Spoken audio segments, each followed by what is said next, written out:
ध्यान खुद पर विजय पाने का रास्ता है। और जो व्यक्ति खुद पर विजय प्राप्त कर लेता है तो इस संसार में फिर उसे कोई हरा नहीं सकता। ध्यान एक सरल प्रक्रिया है और महात्मा बुद्ध ने सबसे सरल ध्यान विधियों के बारे में बताया है और कहा है कि इस संसार के हर एक व्यक्ति को ध्यान करना चाहिए। ध्यान करते रहने से हमें एक समझ प्राप्त होती है और उस समझ से हम अपने गृहस्थ जीवन को सुखी बना सकते हैं, अपने सामाजिक रिश्तों को मजबूत बना सकते हैं और अपने हर कार्य में सफलता प्राप्त कर सकते हैं। ध्यान हमारे जीवन को सरल बनाने का मार्ग है। आज की इस कहानी में आप ध्यान को और गहराई से समझ पाएंगे और ध्यान को लेकर आपके मन की सारी शंकाएं समाप्त हो जाएगी। एक महान बौद्ध भिक्षु थे। उनके आश्रम में अनेकों शिष्य शिक्षा ग्रहण करने आते। एक दिन एक शिष्य बौद्ध भिक्षु के पास आकर बोला, महात्मा, मैं आपसे पिछले 3 वर्षों से ध्यान विधि सीख रहा हूँ, लेकिन इन 3 वर्षों में मुझे कुछ भी प्राप्त नहीं हुआ। वही मेरे सहपाठी मुझसे कहते हैं कि उन्हें ध्यान साधना से कुछ ना कुछ प्राप्त हुआ है। मैं भी पिछले 3 वर्षों से ध्यान कर रहा हूँ, लेकिन मुझे आज तक ऐसा कुछ भी अनुभव नहीं हुआ। और मेरे सहपाठी मुझसे कहते रहते हैं, मुझे ये प्राप्त हुआ, मुझे वो प्राप्त हुआ, लेकिन मुझे ऐसा लगता है कि वह सब झूठ बोल रहे हैं। अगर वह सच बोल रहे हैं तो मुझे कुछ अनुभव क्यों नहीं मिला? मुझे क्षमा करें महात्मा, लेकिन मैं पिछले 3 वर्षों से ध्यान करते आ रहा हूँ, इसीलिए मेरे मन में ये प्रश्न आ रहे हैं कि ध्यान करने से कुछ प्राप्त होता भी है या ये सिर्फ एक मिथक है। अब आप ही मुझे मार्गदर्शित करें। तब महात्मा मुस्कुराए और बोले, तुम्हारे इन प्रश्नों का उत्तर मैं ध्यान सभा में बताऊंगा, तुम जरूर आना। अगले दिन ध्यान सभा में सभी शिष्य एकत्रित हुए। तब महात्मा बोले, आज मैं तुम सभी को एक कथा सुनाता हूँ। इस कथा को तुम सभी ध्यान से सुनना और समझना। यह सिर्फ एक कथा है, लेकिन तुम्हारे मन के सभी प्रश्नों का उत्तर इस कथा में छिपा हुआ है। एक गुरु ध्यान साधना के लिए बहुत प्रसिद्ध थे। उनके बारे में कहा जाता था कि उन्होंने एक पहाड़ खोज निकाला जो स्वर्ण से बना है और उस पहाड़ का ऊपरी हिस्सा हीरे से जड़ित है, जिस कारण उन्हें ज्ञान प्राप्त हुआ। उस पहाड़ पर वह अकेले रहते थे। उन्होंने कभी किसी को अपना शिष्य नहीं बनाया। कई वर्षों के बाद 4 मित्र उस गुरु के पास गए और उन्हें अपना गुरु बनने को कहा। बहुत मान मनौवत करने के बाद उन्होंने उन चारों को अपना शिष्य बनाया और अपने साथ रख लिया।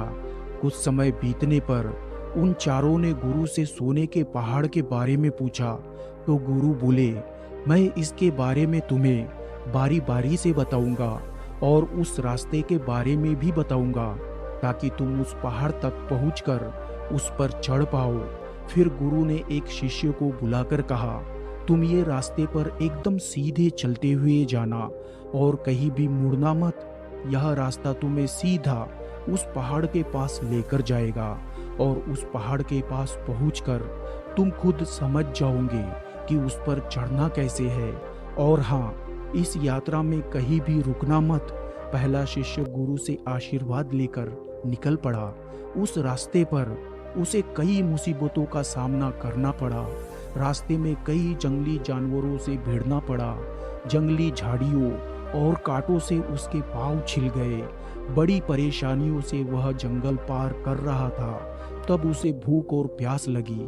जंगल में उसने खाने का इंतजाम किया और एक झरने का पानी पीकर वह आगे बढ़ गया। जंगल पार करते ही वह एक रेगिस्तान में पहुंच गया।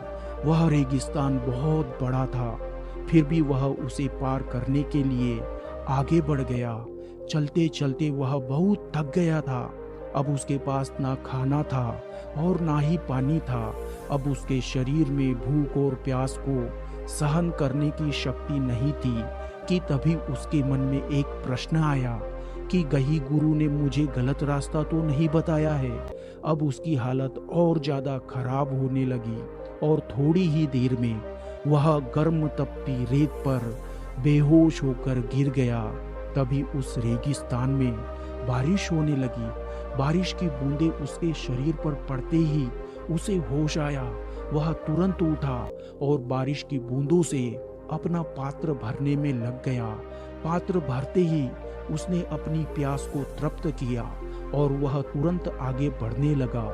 चलते चलते जैसे ही वह रेगिस्तान समाप्त हुआ तो आगे उसे एक नदी मिली। उस नदी को पार करने के लिए उसने एक पतवार बनाई और नदी पार करने लगा। वह नदी के बीच में पहुंचा ही था कि एक बहुत बड़ा बवंडर आया और वह पतवार के साथ नदी में डूबने लगा। डूबते हुए वह सोचने लगा कि गुरु ने मुझे यह कैसा रास्ता बताया है। इस रास्ते पर मैं बार बार मुसीबत में पड़ जाता हूँ, लेकिन इस बार मेरे बचने की कोई उम्मीद नहीं दिख रही है। इतने में वहां पर कुछ मछुआरे पहुंचे और उसे बचा लिया। वो पास ही के एक छोटे से गांव में रहने वाले लोग थे, इसीलिए उन्होंने उस शिष्य को अपने गांव ले गए। उन्होंने उसे खाना खिलाया और आगे की यात्रा के लिए उसे थोड़ा खाना बांध कर दिया। वह फिर से गुरु के बताए रास्ते पर आगे बढ़ गया और लगातार चलते हुए वह अब एक बहुत ही गहरी खाई के पास पहुंच गया। उस खाई को देखते ही वह आग बबूला हो गया और जोर से चिल्लाया, गुरु ने मुझे गलत मार्ग बताया है। सोने का पहाड़ तो दूर की बात है, यहाँ से तो आगे का मार्ग ही नहीं है। मेरे सारे प्रयास व्यर्थ में गए। और वह वापस अपने गुरु के पास पहुंचा और बोला, गुरु जी, आपने मुझे गलत रास्ता क्यों बताया? मैं चलते चलते एक गहरी खाई के पास पहुंचा। उससे आगे तो कोई रास्ता ही नहीं है। पहले मैंने जंगल को पार किया, फिर एक रेगिस्तान से होकर गुजरा, फिर नदी पार की और एक ऐसी गहरी खाई के पास पहुंचा जिसके आगे कोई रास्ता ही नहीं है। तब गुरु ने पूछा, तो तुमने इन सब से क्या सीखा? शिष्य बोला, मैं उस मार्ग पर कुछ सीखने नहीं गया था।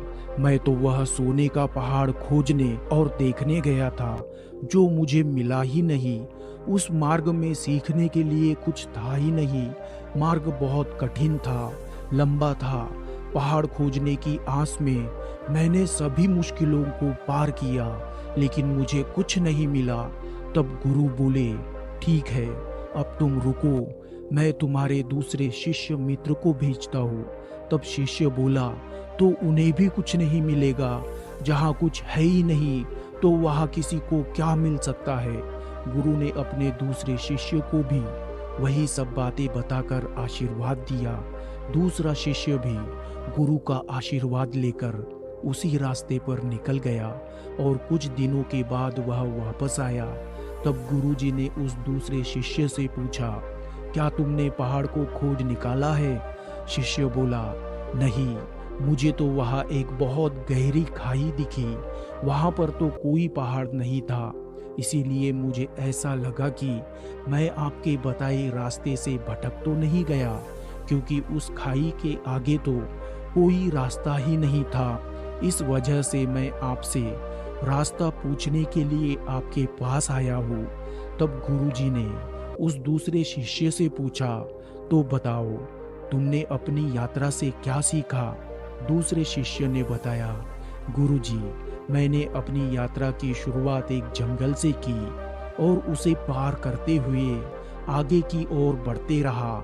मैंने देखा कि सभी जीव जंतु एक दूसरे पर निर्भर रहते हैं, एक दूसरे का भोजन बनते हैं। आगे बढ़ते बढ़ते मैं एक रेगिस्तान में पहुंचा। मैं उस मार्ग में प्यास के कारण पानी के लिए व्याकुल रहा। एक समय तो मुझे ऐसा लगा कि मैं मौत के एकदम करीब आ गया हूँ। तब मुझे समझ में आया कि जीवन का महत्व क्या होता है, एक एक श्वास कितनी अनमोल होती है। तब मैंने आसमान से गिरती अमृत की बूंदों को महसूस किया। उस अमृत जैसे पानी को पीकर मुझे फिर से नया जीवन प्राप्त हुआ। वह अमृत जैसा पानी बहुत ही मीठा था। तब मुझे ये अनुभव हुआ कि पानी ही असल में अमृत है। उसके बाद मैं आगे बढ़ा और चलते चलते मैं एक नदी के पास पहुंचा। वो बहुत ही निर्मल और सुंदर थी। उसका पानी बेहद ही पारदर्शी था, स्वच्छ था। मैंने पास के वृक्षों को काटकर एक पतवार बनाई। पतवार पर सवार होकर मैं नदी पार करने लगा। तभी नदी में एक बवंडर आया। उस बवंडर के कारण मैं नदी में डूबने लगा। तभी कुछ लोगों ने मुझे बचा लिया। तब मुझे ये एहसास हुआ कि विपरीत परिस्थितियों के समय पर हम ऐसा चाहते हैं कि कोई हमारी मदद करने वाला हो, लेकिन हम कभी दूसरों की मदद नहीं करते। उसके पश्चात उन लोगों ने मुझे अपने घर ले गए, भोजन करने को दिया। मैंने वहाँ पर देखा कि कैसे वहाँ के लोग भोजन के लिए तड़प रहे हैं, बेहतर जीवन जीने के लिए तरस रहे हैं। न जाने कितने ही लोग बीमार हैं, कितने ही लोगों का इलाज चल रहा है। कई लोग अपने परिवार के वियोग में रो रहे हैं। मुझे कुछ जड़ी बूटियों का ज्ञान था, इसीलिए मैंने वहाँ एक बीमार इंसान का इलाज किया और वह ठीक हो गया। तब मुझे ये एहसास हुआ कि दूसरों की मदद करने से बेहद सुकून मिलता है। उन लोगों के पास खुद खाने के लिए खाना नहीं था, फिर भी उन लोगों ने मुझे खाना खिलाया और रास्ते के लिए थोड़ा भोजन बांधकर दिया। उसे लेकर मैं अपनी आगे की यात्रा पर चल पड़ा। चलते चलते मैं एक बहुत ही गहरी और अंधकार से भरी खाई के पास पहुंचा। वो मुझे एकदम शांत लगी। वहां पर किसी भी प्रकार की कोई आवाज नहीं थी, बस मैं अपनी सांसों की आवाज को सुन रहा था। तब मुझे ऐसा लगा मैं आपके बताए मार्ग से भटक गया हूँ, क्योंकि वहाँ आगे बढ़ने के लिए कोई मार्ग नहीं था जिस पर चलकर मैं उस सोने के पहाड़ तक पहुँच पाऊँ। इसीलिए मैं आपके पास वापस आया हूँ। कृपया आप मुझे सही मार्ग बताएं। शिष्य ने पूछा, हे गुरुवर, क्या मैं गलत रास्ते पर चले गया था? गुरु बोले, नहीं, तुम एकदम सही रास्ते पर गए थे और जल्दी ही तुम्हें वह सोने का पहाड़ भी अवश्य मिलेगा।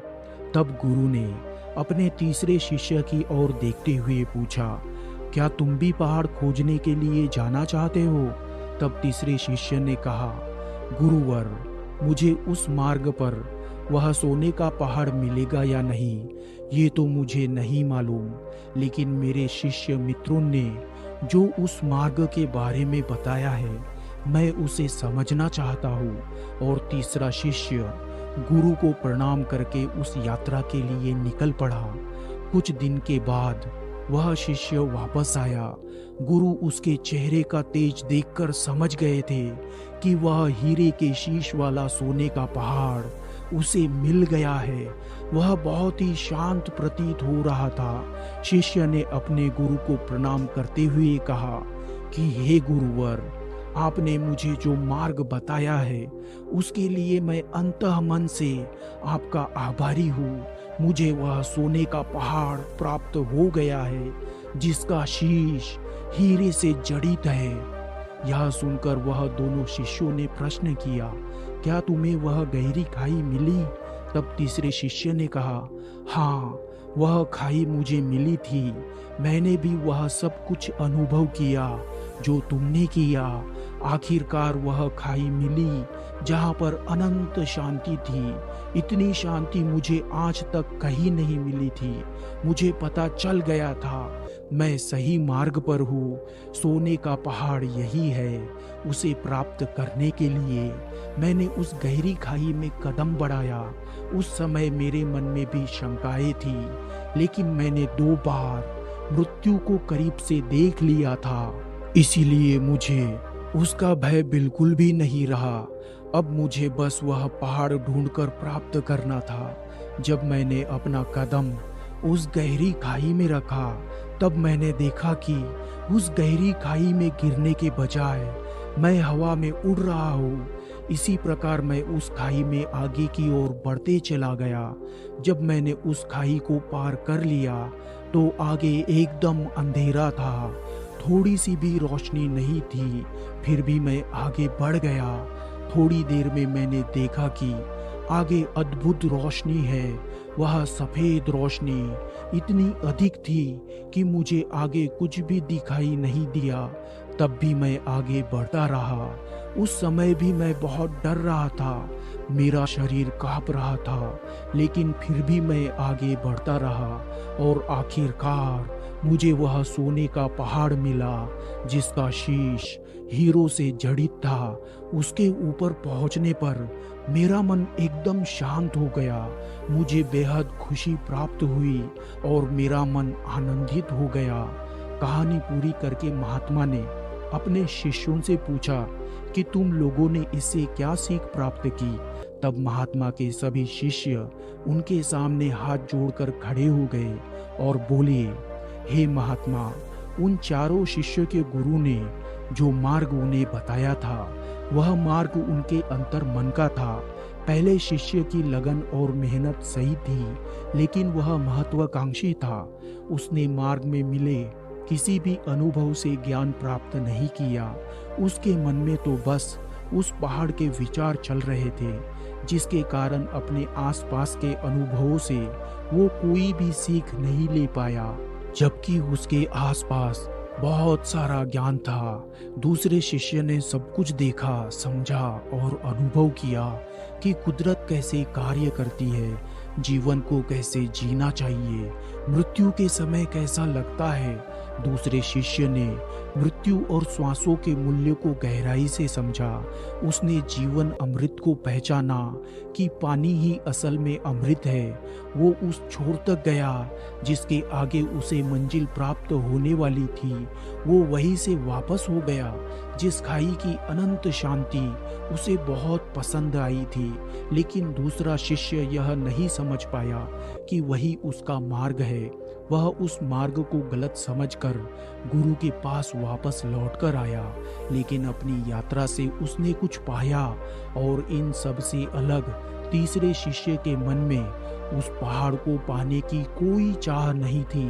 वह तो बस उस रास्ते को जानना और समझना चाहता था जो उसके मित्र शिष्यों ने देखा था। आखिरकार वही हुआ। उस तीसरे शिष्य ने हर चीज को अनुभव किया।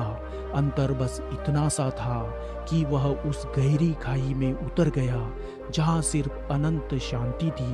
वह इन सबको अनुभव करते हुए उस अंधकार में आगे बढ़ गया और कुछ समय के बाद उसे रोशनी ही रोशनी दिखाई दी। और जिस पहाड़ की तलाश वह कर रहा था वह और कुछ नहीं, खुद उसका शरीर था। सोना यानी उसका शरीर और हीरे से जड़ित शीश यानी उसका मस्तिष्क था, जिसमें उसे अनंत शांति और बहुत सारा ज्ञान अनुभव हो रहा था। अब महात्मा से जिस शिष्य ने कहा था कि पिछले 3 वर्षों में ध्यान से कुछ भी प्राप्त नहीं किया, वो महात्मा से बोला, हे महात्मा, मुझे क्षमा कीजिए। इसके पहले मैं आपका पहला शिष्य बना हुआ था, लेकिन मैं पूरी कोशिश करूंगा कि अब मैं आपका तीसरा शिष्य बनकर दिखाऊं। अब मेरे मन में कोई भी प्रश्न या दुविधा नहीं है। मेरे दोस्तों, हम सभी का ध्यान सिर्फ मंजिल पर होता है, लेकिन असली आनंद तो मार्ग का होता है, उस रास्ते पर चलने का होता है। और जो इंसान रास्ते का आनंद लेते हुए मंजिल की ओर बढ़ता है, वह मंजिल तक पहुंचते पहुंचते ही अनंत शांति को पा लेता है। और जो व्यक्ति सिर्फ मंजिल पर पहुंचने की चिंता में रहता है, वह रास्ते का आनंद ही नहीं पा सकता। इसीलिए मंजिल से ज़्यादा जरूरी मार्ग होता है। दोस्तों, आशा करते हैं आपको कहानी अच्छी लगी है, आपने कहानी से कुछ सीखा है। तो कहानी को लाइक और शेयर जरूर कीजिए और ऐसी ही प्रेरणादायक कहानियों के लिए हमारे चैनल को सब्सक्राइब कीजिए और बेल आइकन को प्रेस कीजिए। मिलते हैं अगली कहानी में, तब तक के लिए अपना ध्यान रखें। धन्यवाद।